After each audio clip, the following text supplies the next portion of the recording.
नमस्कार, आप देख रहे हैं जीएनटी स्पेशल। आपके साथ मैं हूं नवजोत रंधावा। जीएनटी स्पेशल में आज हम बात करेंगे राम मंदिर की। राम मंदिर निर्माण में जल्दी ही एक नया अध्याय जुड़ने जा रहा है। रामायण में जिक्र मिलता है कि किस तरह से श्री राम हजारों साल पहले जनकपुर से मां सीता को ब्याह कर लाए थे। अब सदियों बाद उसी जनकपुर ने अपने जमाई राजा यानी भगवान श्री राम के लिए एक बार फिर से सौगात भेजी है। नेपाल के जनकपुर से रामलला की मूर्ति के निर्माण के लिए शालिग्राम शिलाएं भारत आ रही हैं। आज सुबह इन शिलाओं की भव्य शोभा यात्रा ने बिहार के मधुबनी के रास्ते भारत में प्रवेश किया। जहां जहां से ये भव्य शोभा यात्रा गुजरी, दर्शन करने के लिए श्रद्धालुओं का सैलाब उमड़ पड़ा। जनकपुर में शिलाओं के रवाना होने से लेकर अब की यात्रा में जीएनटी हर मोड़ पर इस शोभा यात्रा का गवाह बना। तो चलिए आपको दिखाते हैं कैसे नेपाल में गंडकी नदी की गोद से शुरू हुई ये यात्रा कल उत्तर प्रदेश के द्वार पर दस्तक देगी।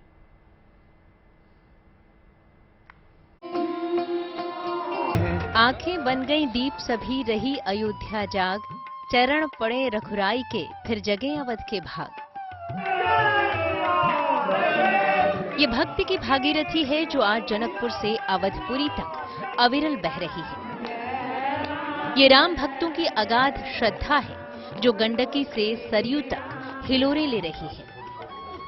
युगों पहले नेपाल के जिस धरती से अयोध्या के राजा राम जनक नंदिनी को वर लाए थे, आज उसी भूमि का एक भाग अयोध्या से मिलने चल पड़ा है। अयोध्या में बन रहे रामलला मंदिर के लिए ये अनूठी भेंट नेपाल से आई है। नेपाल से भारत तक राम भक्तों की अपार श्रद्धा का केंद्र बनी ये विशाल शिलाएं अपने आप में एक युग की कहानी समेटे हैं। विश्व में हर जगह पत्थर है, शिला है, और राम मंदिर के लिए कहीं से भी कोई भी पत्थर आ सकता है, शिला आ सकता है, लेकिन हम लोग जो भेज रहे हैं वो स्वयं विष्णु जी का ही अवतरित शिला। और इतने वो भी कहां से, तो जानकी जी की नैहर और राम जी की ससुराल से भेज रहे हैं। अब इससे बढ़ के हम लोग का सौभाग्य और अवधवासी का एक संबंध प्रागड्य क्या हो सकता है। इस पर जनकपुर धामवासी, नेपालवासी, मिथिलावासी हर हर्ष उल्लास के साथ बहुत बड़ा खुशी आज प्रसन्नता मना रहे हैं, जो इस कलयुग में हम लोग फिर से त्रेता युग प्रकट करने जा रहे हैं। नेपाल के पोखरा में गंडकी नदी की गोद से निकली ये वही दिव्य शिलाएं हैं जिन्हें रामलला की मूर्ति बनाने के लिए अयोध्या लाया जा रहा है। हम आपको तस्वीरें इस वक्त दिखा रहे हैं, नेपाल के जनकपुर धाम में इस वक्त मौजूद हैं और श्री राम और मां सीता की जो मूर्ति बनाई जाएगी, निर्माण होगा और जिसकी स्थापना राम मंदिर में होगी, उसके लिए जो विशाल शिला है वो नेपाल से लेकर अयोध्या लेकर जाया जा रहा है। आप तस्वीरें देख सकते हैं, दो विशाल शिलाएं यहां पर आपको नजर आ रही होंगी और इन शिलाओं से ही भगवान की मूर्ति का निर्माण होगा। नेपाल में पोखरा होते हुए जनकपुर धाम तक पहुंचने के रास्ते में जगह जगह देवशिला शोभा यात्रा का भव्य स्वागत किया गया। 28 जनवरी की रात ये देवशिलाएं नेपाल के जनकपुर धाम पहुंची थी।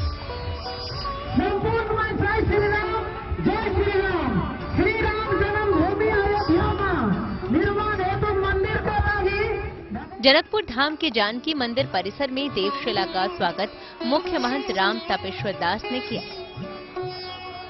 उस दौरान देवशिला के दर्शन के लिए मंदिर में श्रद्धालुओं का सैलाब उमड़ पड़ा।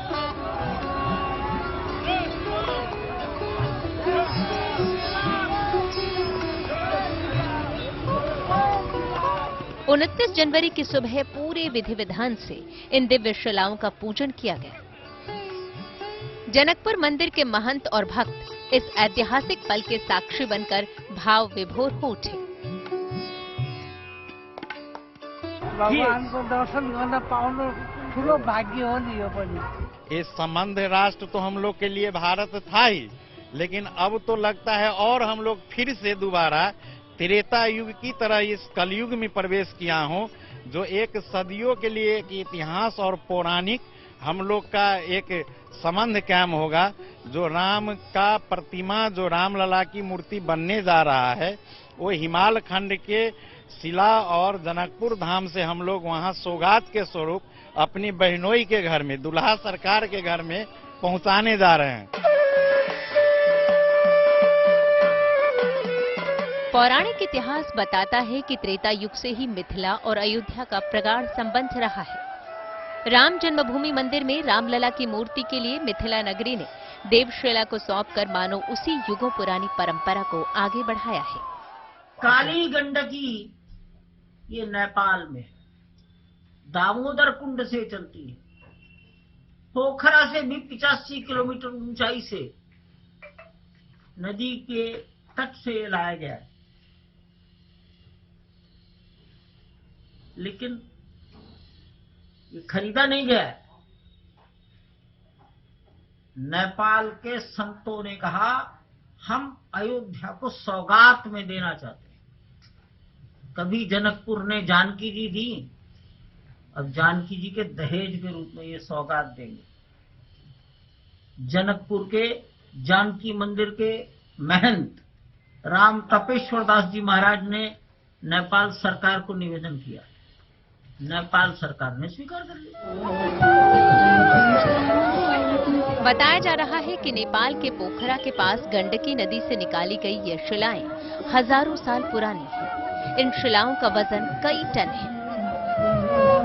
आपको हम तस्वीरें दिखा रहे हैं। दरअसल काफी पौराणिक के जो है ये शिलाएं हैं और जो जानकारी मिल रही है कि ये दोनों शिलाओं को पोखरा के काली गंडकी नदी से निकाला गया है। जो एक्सपर्ट्स हैं, जियोलॉजिस्ट और आर्कियोलॉजिस्ट जो हैं, उनकी देख रेख में इन शिलाओं का चयन किया गया। और ये दोनों शिलाएं जो आप देख रहे हैं, इनका कुल वजन तकरीबन 40 टन है। और इस तरफ जो आप देख रहे हैं, ये छोटी शिला है जिसका वजन बताया जा रहा है कि तकरीबन 14 टन है। और ये सामने की ओर जो आप देख रहे हैं, ये बड़ी शिला, इसका वजन 26 टन बताया जा रहा है। यानी कुल ये दो जो बड़ी शिलाएं हैं, इनका कुल वजन 40 टन है। और पोखरा के काली गंडकी नदी से इसे 26 जनवरी को निकाला गया। उसके बाद 2 बड़े ट्रक्स पर इनको जो है वो लाद कर पोखरा के रास्ते अयोध्या की यात्रा इस वक्त चल रही है। इन शिलाओं को महाआरती के बाद जनकपुर धाम से अयोध्या के लिए धूमधाम से रवाना किया गया। दिव्य शिला की शोभा यात्रा में नेपाल और भारत के साधु संत और हिंदू संगठनों के कार्यकर्ताओं समेत लगभग 100 लोग शामिल हैं। जहां जहां से यात्रा गुजर रही है, वहां दिव्य शिलाओं के दर्शन पूजन के लिए हजारों भक्तों का हुजूम उमड़ पड़ा है। आज सुबह भारत नेपाल बॉर्डर पर मधुबनी में जटही के रास्ते इस शोभा यात्रा ने भारत में प्रवेश किया था। शाम को शोभा यात्रा मुजफ्फरपुर के लिए रवाना हुई। ये दिव्य शोभा यात्रा 31 जनवरी की सुबह मुजफ्फरपुर से रवाना होकर गोपालगंज होते हुए 31 के शाम को गोरखपुर में गोरक्षपीठ पहुंचेगी, जहां सूबे के सीएम योगी आदित्यनाथ शोभा यात्रा का स्वागत करेंगे। 31 तारीख के सवेरे वहां से चलेंगे। गोपालगंज में दोपहर का भोजन होगा और हमको लगता है कि अपराह्न तक हम पहुंच जाएंगे गोरखपुर, गोरक्षपीठ में, गोरखनाथ मंदिर में। वहां पर जो योगी आदित्यनाथ जी हैं, वो उस शिला को रिसीव करेंगे। जैसे हम लोग यहाँ बिहार में रिसीव करेंगे जटही में, वैसे ही वो गोरखपुर में उसको वो रिसीव करेंगे।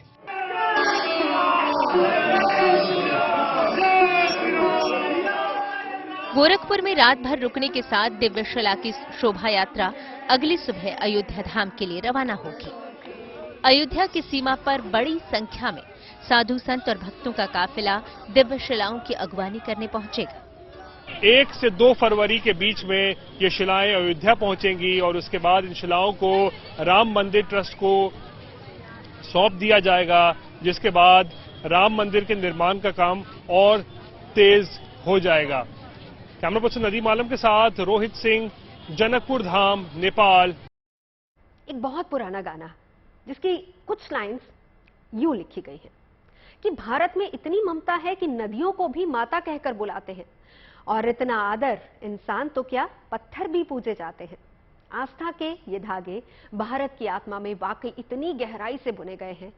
इन शालिग्राम शिलाओं से भगवान की मूर्ति अभी तक बनाई नहीं गई, लेकिन रास्तों में शोभा यात्रा में उमड़े असंख्य श्रद्धालुओं को तो मानो भगवान इन शिलाओं में ही साक्षात नजर आ रहे हैं।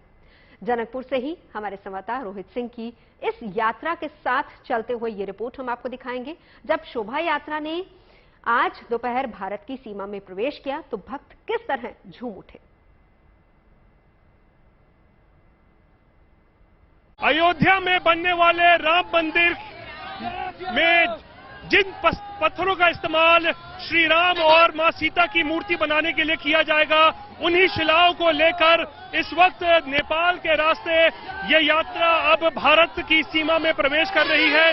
26 जनवरी को पोखरा के काली गंडकी नदी से इन दो विशाल पत्थरों को, जो देव शिलाएं जिन्हें कहा जा रहा है, इन देव शिलाओं को लेकर 26 जनवरी को ये यात्रा पोखरा से शुरू हुई थी और आज इस यात्रा के 5वें दिन देखिए अब हम भारत नेपाल सीमा से होते हुए मधुबनी के रास्ते बिहार में प्रवेश कर रहे हैं, यानी कि भारत में प्रवेश कर रहे हैं। और आप देख सकते हैं किस तरीके से जबरदस्त उत्साह चारों तरफ देखने को मिल रहा है। तमाम राम भक्त जो है वो दोनों तरफ से, चाहे वो नेपाल के रहने वाले हो या भारत की तरफ रहने वाले हो, वो हजारों की संख्या में यहाँ जुटे हैं और इन देवशिलाओं को छूने के लिए कह सकते हैं बेकरार है।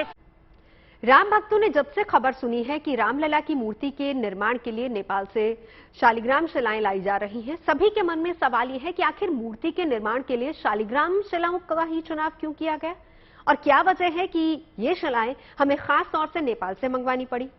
दरअसल शालिग्राम शिलाओं का धार्मिक और पौराणिक महत्व बहुत ज्यादा है। देखिए जरा।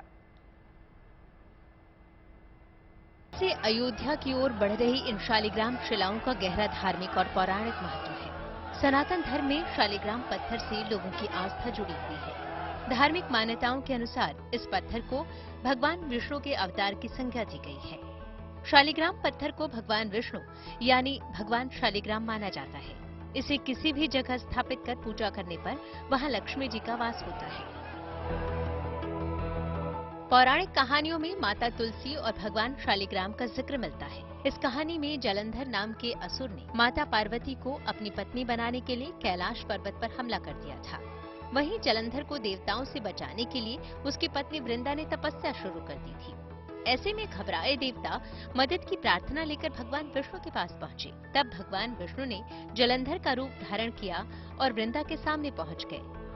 वृंदा ने जलंधर को सामने देख तपस्या छोड़ दी, जिसके बाद दैत्य जलंधर मारा जा सका। जब वृंदा को इस बात का पता चला तो उसने भगवान विष्णु को पत्थर बनने का श्राप दे दिया। साक्षात भगवान विष्णु के रूप हैं। सभी मंदिरों में शालिग्राम की पूजा होती है और उस रूप में होती है जिस रूप में साक्षात विष्णु की होती है। तो इनको श्राप मिला था वृंदा से। जब वृंदा के सतीत्व नष्ट कर दिए विष्णु, तो उन्होंने श्राप दे दिया कि जाओ तुम पत्थर हो जाओ। तो उन्होंने श्राप दिया कि जाओ तुम तुलसी हो जाओ। इसी तुलसी और इसका शालिग्राम का संबंध, वही शालिग्राम पत्थर जो वहाँ पर ये गंडकी नदी में है, उसी को यहाँ पर लाया जा रहा है और उसी के बालक रूप में भगवान रामलला की मूर्ति। इन्हीं मान्यताओं को ध्यान में रखते हुए अयोध्या में शालिग्राम शिलाओं से भगवान राम की मूर्ति तैयार करने का फैसला लिया गया है। जो रामलला की भव्य दिव्य मूर्ति वहां पर बैठेगी और दूसरे मंजिल पर पूरा राम दरबार होगा, उसके लिए यह विचार हुआ साधु संत महात्माओं का कि शालिग्राम शिला उपलब्ध किया जाए।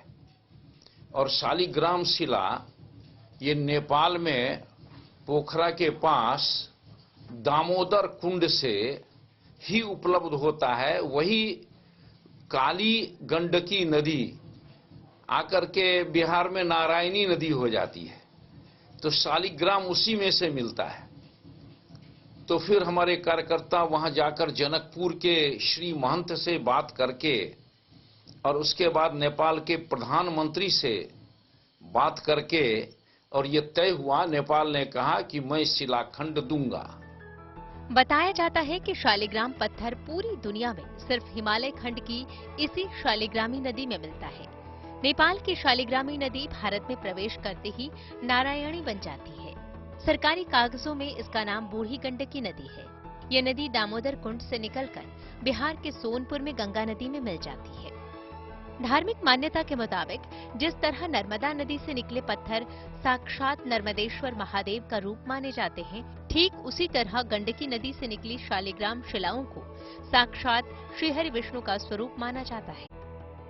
कालीगंड की महिमा है, आप लोग भी जानते होंगे। जब विश्व में अगर शालिग्राम पूजा, यहाँ पर एक महिमा है जो विष्णु जी का स्वयं अवतार, इसको प्राण प्रतिष्ठा नहीं किया जाता है।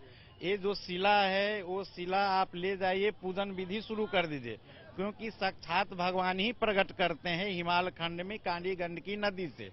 और एक नर्मदा है जो स्वयं महादेव का प्रकट लीला है, वहाँ का नर्मदा का।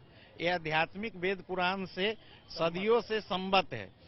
तो हम लोग को जो ये कालीगंड की से शिला जाना है, स्वयं विष्णु जी का अवतार ही जा रहे हैं। ऐसे में गंडकी नदी के तल से जब स्वयं ईश्वर का रूप मानी जाने वाली शालिग्राम शिलाओं को निकाला गया, तो शिलाओं के पूजन अर्चन के साथ साथ नदी से क्षमा याचना भी की गई। काफी समय से विशेषज्ञों की इसमें पूरी पहल की गई, विशेषज्ञों से राय विचार किया गया और उसके बाद इन शिलाओं का जो है वो चयन किया गया और फिर 26 जनवरी को काली गंडकी नदी से इन 3 शिलाओं को निकाला गया। और इन शिलाओं को निकालने से पहले वहां पर क्षमा याचना पूजन की गई। काली गंडकी नदी से जो है वो क्षमा मांगी गई, क्योंकि ये पत्थरों को जो है इन विशाल शिलाओं को वहां से निकाला जा रहा था। वहां पर भी पूजा और पाठ और अनुष्ठान किया गया और उसके बाद ये यात्रा शुरू हो गई। लेकिन अब ये शालिग्राम शिलाएं तेजी से अयोध्या की ओर बढ़ रही हैं, जहां जांच परख के बाद मूर्तिकार ये तय करेंगे कि इन शिलाओं से राम लला की मूर्ति ही बनेगी या राम दरबार की दूसरी मूर्तियां तैयार होंगी। जब आएगा तब मूर्ति रचना करने वालों को दिखाया जाएगा। जब वो सब देख लेंगे तब आगे बात बढ़ेगी। लेकिन भारत में कहां-कहां इस प्रकार के पत्थर उपलब्ध है, वो सब भी मंगाए जा रहे हैं। ऐसा जरूरी नहीं है कि जिस पत्थर को एक बार ले आए उसमें मूर्ति बन ही जाएगी। वो तो जब उस पर टांकी लगेगी तब मूर्तिकार बताएगा इसमें बन सकता है कि नहीं बन सकता। वैसे भी राम मंदिर निर्माण के महाकाव्य में साल 2023 एक बेहद महत्वपूर्ण अध्याय साबित होने वाला है। इस साल के अंत तक राम मंदिर निर्माण काफी हद तक पूरा हो जाएगा। इसी साल रामलला की मूर्ति भी तैयार होनी है। यही वजह है कि इस समय असंख्य राम भक्तों समेत अयोध्या की धरती बेसब्री से इन दिव्य शिलाओं की राह देख रही है। जनकपुर से रोहित सिंह, लखनऊ से शिल्पी सेन और अयोध्या से बनवीर सिंह के साथ bureau report, good news today. तो जल्दी ही ये शिलाएं अयोध्या पहुंच जाएंगी, लेकिन रामलला की नगरी में पहुंचने के बाद इन शिलाओं का क्या होगा, कैसे उनकी जांच परख की जाएगी, कौन मूर्ति का डिजाइन बना रहा है और इन शिलाओं से कौन तैयार करेगा रामलला की बाल छवि, ये सब बता रहे अयोध्या से मेरे सहयोगी बनवीर सिंह।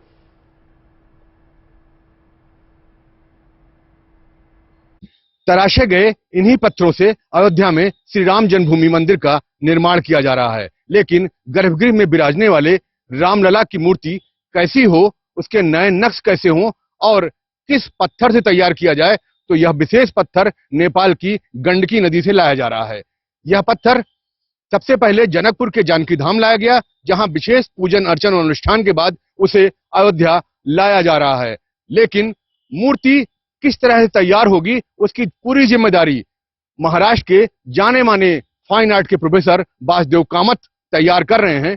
और एक बार जब ये ड्राइंग तैयार हो जाएगी, उसके बाद छोटे छोटे सैंपल तैयार किए जाएंगे और जो सैंपल फाइनल हो जाएगा उन्हीं सैंपल से खास तौर पर एक रामलला की बाल स्वरूप की मूर्ति तैयार की जाएगी। ये मूर्ति लगभग 5 वर्षीय रामलला की होगी और ये मूर्ति आप ये समझ लीजिए कि स्टैच्यू ऑफ यूनिटी बनाने वाले जाने माने मूर्तिकार राम सुतार तैयार करेंगे और उसके बाद जब ये मूर्ति गर्भगृह में विराजमान होगी तो देखने लायक होगी। लेकिन खास बात यह ध्यान रखा जा रहा है कि मूर्ति की लंबाई ऐसी हो कि रामनवमी के दिन जब सूर्य की किरणें गिरे तो सीधे उनके मत्थे पर दिखाई दें, यानी जो भी उस समय रामलला का दर्शन कर रहे होंगे उनके लिए ये अद्भुत और अकल्पनीय दृश्य होगा। Banbir Singh, Ayodhya, good news today.